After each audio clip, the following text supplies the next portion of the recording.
Today, our guest is candidate Brenda Short.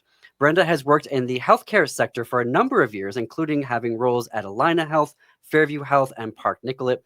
And Brenda ran her own small business, which was a respite services business. After graduating from high school, Brenda pursued a career in criminal justice, but due to unforeseen circumstances, fate brought her to the Twin Cities, where she faced homelessness with her 3 children. All of these experiences inform why Brenda is running for mayor, because she has lived through these struggles, and she joins us today. Thank you, Brenda, for joining me on the Gaily Show. You're welcome. Thank you for having me. Absolutely. All right. Can we start with, can you share with our listeners specific actions that you have taken in your career to support the LGBTQ community? A lot. Actually, I'm always supporting my community, your community, by offering support because regardless of anything, as a Black woman, we have a lot of the similarities. We are being discriminated against regardless of anything. And all my everyone needs a listening ear. I'm everybody says I'm like the big mama that everybody wants to talk to and just hear something positive when you're down. So I'm that listening ear for that community. So, and I love it. Thank you. So my next question is, in 2024, according to exit polls, 86% of LGBTQ voters cast their ballots for the Harris-Walz ticket. However, since November, pollsters for Legacy Media and the Democratic Party, think tanks, a popular Democratic governor, have called for centrists and moderates, as well as the Democratic Party, to either downplay LGBTQ rights or to just stop supporting certain rights altogether. This comes at a time when the LGBTQ community is facing the Trump administration, who is banning LGBTQ school curriculum, ending educational supports for LGBTQ students, revoking federal funding to colleges and healthcare systems that offer pro-LGBTQ services, banning transgender service members. As mayor, how would you reconcile this fight between those who want political leaders to downplay or walk away from the LGBTQ community at a moment when the community needs the most support against the Trump administration? First of all, I wouldn't downplay it at all. I mean, as a Black woman, you guys are now being the next discrimination community. That's wrong. It's wrong for not being who you are. It is totally wrong. I am not supporting that at all as the next mayor. I am all for supporting you when I can, even if that means they have to lock me up because my neighbors need to be who they are. I played I played football in high school, and I was the only girl. Of course, I would want. I mean, there's still not a football team in the female sector. So if any girl wants to play football, they have to play with the boys. That being said, I'm sticking with be who you are. Let them do what they want to do. Our community, we shouldn't. I'm tired of discrimination and trying to separate our communities. This is not right.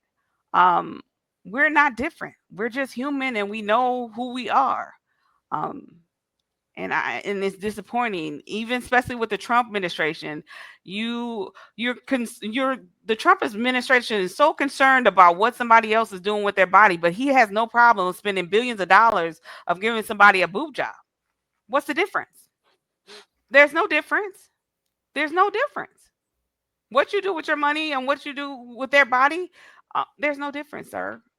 You're discriminating against the same thing you're doing to somebody else's body. So Mhm. that's how I feel about it.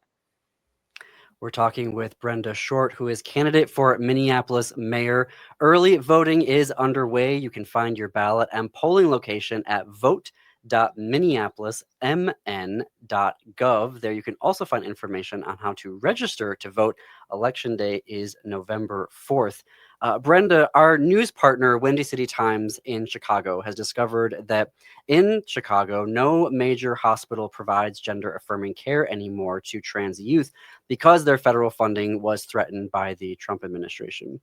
In Michigan, their attorney general put hospital systems on notice, saying that the availability of federal funds from the Trump administration does not determine whether or not they can or should comply with that state's human rights laws.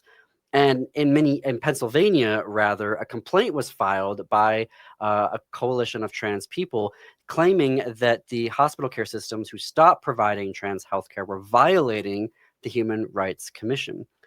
As mayor, how would you support healthcare systems in Minneapolis to continue providing gender affirming care and hold them accountable if they stop? So Minnesota is known for supporting women to control their own body. Like Minnesota allows people from other states to come and have their right to have an abortion. As me as a mayor, I feel the same way.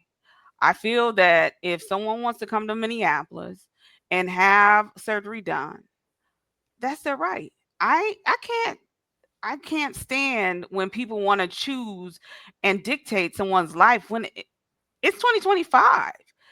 Come on, grow up and stand up.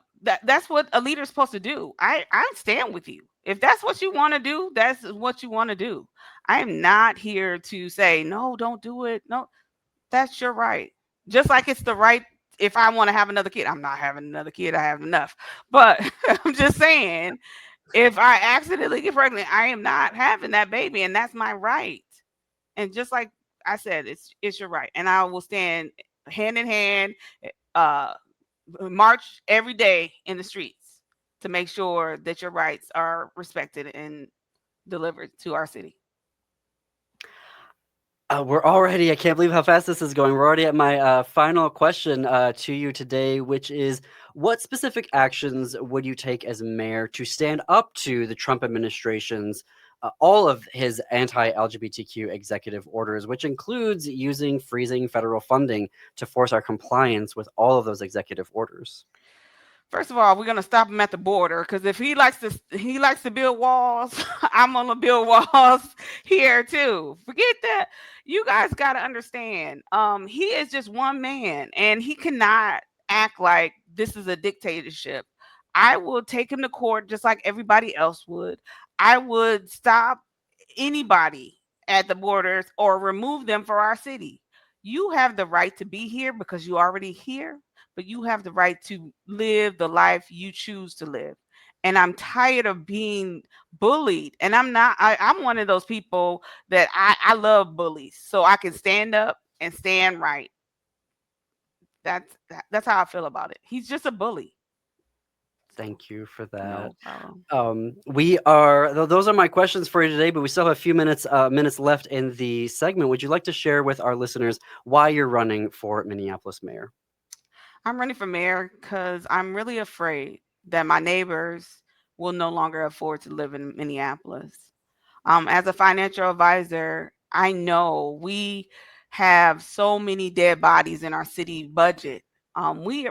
Minneapolis is the biggest city in the whole state, and we have more dead bodies in our city budget, such as Amir Locks, Justine Damon, George Floyd. These are $1 million cases. And behind that, we had $1 million cases with the officers that chose to leave us. That can't happen anymore. I used to be a peace officer, and I believe that there's a way that we can protect our police officers and still protect our community. But we first have to fix what's wrong instead of covering it up with money, because covering up with money is not resolving our issue. We need to make it safe for anybody who lives in Minneapolis. I don't care if you're in the LGBTQ community. I don't care if you're Latino. I don't care if you're Asian. Our officers should be respectful every time you see them. And we need to see them more. And our community members need to start making a relationship, a real relationship with our officers. Because once we get those relationships and seeing our officers and connecting with them, they will respect us, and we will love having them back in our community. I Thank you. appreciate that, Brenda. Thank you for No joining me problem. today. For more information about Brenda's candidacy, you can visit Brenda short for the number four, mpls.com. Again, that's Brenda short the number 4, MPLS.com. Early voting is underway. You can find your ballot and polling location at vote.minneapolismn.gov. There you can also find information on how to register to vote. Election day is November 4th. Brenda, thank you very much for No your problem. time Thank today. you so much for getting this information out. Regardless of anything, we all deserve the same right, and that's the human right. Thank you so much for having me. I appreciate it. Thank you. Bye bye. Bye bye.